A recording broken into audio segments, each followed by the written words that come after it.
Hello, hello, hello, everyone. Welcome to Relationship Talk with Sharonda. Of course, I am Sharonda and I'm your host. And today we're going to be talking about choosing you.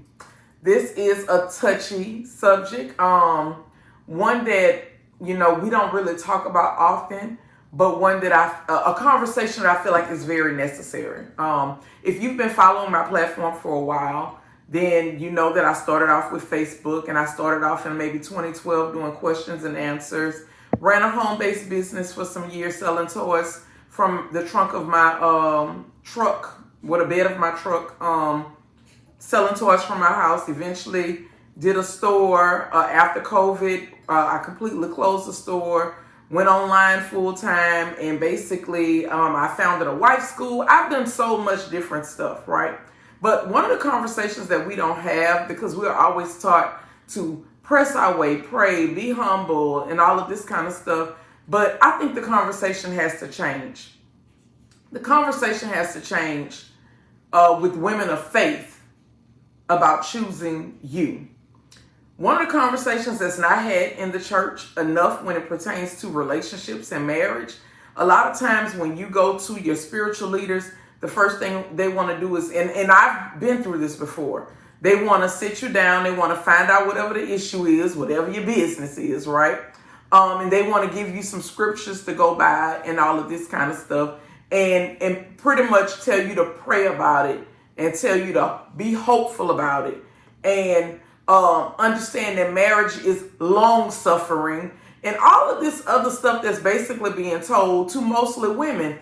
And the one thing that I was thinking about today when I was driving home, I was like, why is it that and I really feel like, and don't get me wrong, I love the Lord. I love the Lord, okay? And I'm a woman of faith. But when it comes down to the church, I feel like they do a disservice to women by constantly telling us to pray and press our way for men that don't want us. Why they continue to tell? Because the thing is, men won't leave. Women file for divorce because men most times won't leave. Men feel like they've established a house, they've established certain things. It's cheaper to keep her. I'm going to stay in this, but I'm going to do what I want to do in the process. And it doesn't matter if I hurt her. And it doesn't matter if I hurt my kids. And it doesn't matter if all the people that get hurt in the process, I'm not going to leave. And then the woman stays and the people at the church tell her to pray. Press your way. Long suffering. And I really feel like it needs to be said that a lot of this spiritual counseling that's going on is doing a disservice to women. Because the thing is, by the time you get up out of it, if you're able to get up out of it with your life, right? If you're able to get out of it with your life, because men killing women today, right? A lot of times you so beaten down and worn out, and you've been oppressed, and you've been through ups and downs and a roller coaster ride, to when you come out of it, you don't even know who you are anymore. And my thing is, why do we have to tell people to stay in something that is so unhealthy? And then even as women, we rationalize, and we like, okay, I'm gonna stay, but I'm staying for the kids because the kids young. And don't get me wrong, I have been there and I've done that. I've been this person. And you staying because you're trying to keep your family intact, especially if you grew up in a single parent home and you didn't grow up with both of your parents in a home. Most times you're trying to give your children what you didn't have. And let me tell you something. I grew up in a single parent home. And my mom had the help of what I would like to call a village. She had my grandparents. She had my aunts. She had my uncle. And I've always had a strong support system. So when I think about it, and I think back on my mom and who she was and her personality, she was a very free-spirited person, a very genuine person, happy person all the time, right? Now she'll get you together. Don't get me wrong, she'll get you together. But overall, I didn't see no sad, depressed, upset mama. And I think at the end of the day, a lot of times we're trying to give our children both parents in the home. not realizing sometimes that that's doing more damage than just you being up in there. And I'm not advocating for divorce. I don't want to put that out there. I'm not advocating for separation. I'm not advocating for anything. But what I am saying is, don't be afraid to choose you.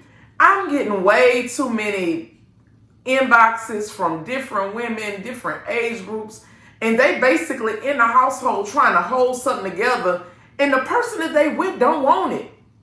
And it's like, I don't necessarily know what I ought to say when the writing on the wall, when a person getting off from work and they don't come home and they don't speak to you or the children. And of course they got to unwind, but where's decency? Where's decency? Right? Or you dealing with a person who don't come home at all. Like, it's just so many different things that I'm seeing in these, especially marriages, right? And people are in them and they literally don't know what to do, because one of the worst things is, for a lot of people, one of the worst things is divorce.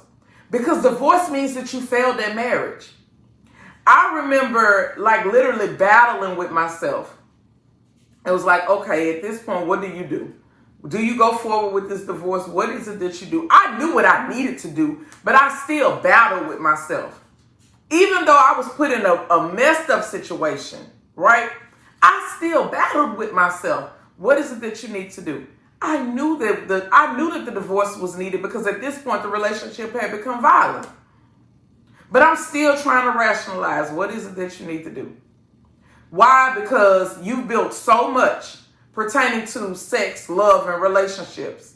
You founded a wife school. You have a boatload, shitload of female followers that look up to you concerning relationships. And they come to you for the answers. And guess what? The minute that you go forward and you get a divorce, you're no longer credible.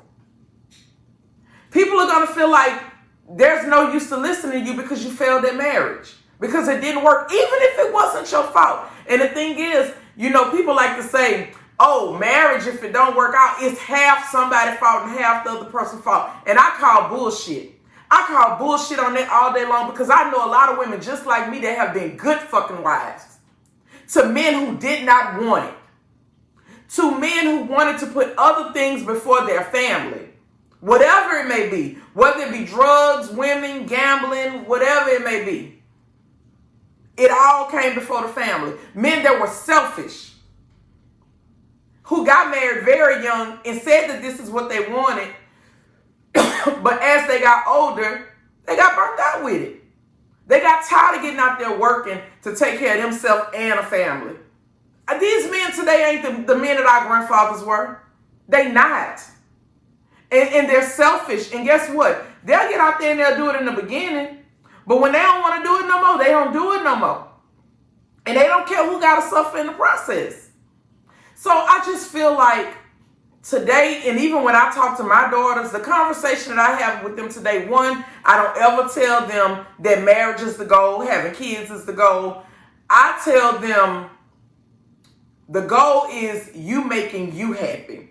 You basically doing what you want to do for your life, or however you see your life. That's what the goal is. Right? And when you're in a relationship, the goal for you is to wake up every day, and the goal is for you to make you happy. See, your happiness ain't contingent on somebody else. Now, the thing is, if you got somebody that's in your life that's interrupting that happiness, you obligated to get them on out the way. But the goal is to choose you. And a lot of people don't like that message. A lot of people don't like that message. But we got to put that message out there, because the thing is, a lot of us are walking around trying to make other people happy who just ain't happy with themselves. And I'm just to the point where when I'm reading all of these messages on Facebook, I'm sick of it. I'm sick of it. I'm sick of seeing all of this hurt. And I'm not saying that the women are perfect in this. And I'm not saying they have the best training as a wife. I'm not saying that either. But what I'm saying is, if you in something and you see that it ain't working, I ain't telling you to leave, but I'm telling you to do what you got to do to choose you. Do what you got to do to get your happy back. Because at the end of the day, when it's all said and done, you don't want to look at you and not even know who you are. One thing that I can say about me, when it was all said and done, I knew who I was. I ain't had to go and find me. I took one day and I said, Sharonda, you got this one day to scream, holler, kick, cry, do whatever you want to do. You got this one day to get it out. Because the next day you will not be doing this. So I took a day.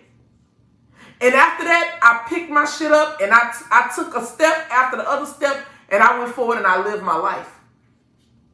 Everybody ain't me. Everybody don't have the strength that I have. I completely understand that. But what I will say is, don't forget to choose you. Okay? You all enjoy your holiday weekend. Again, like, share, and subscribe. The premiere is going to be June 28th. That's going to be episode 1. Baton Rouge, we are on episode number 2, which will be airing on July the 5th at 8 p.m. Central Standard Time. You all be blessed. Oh, and it's on the Stars app. You all be blessed.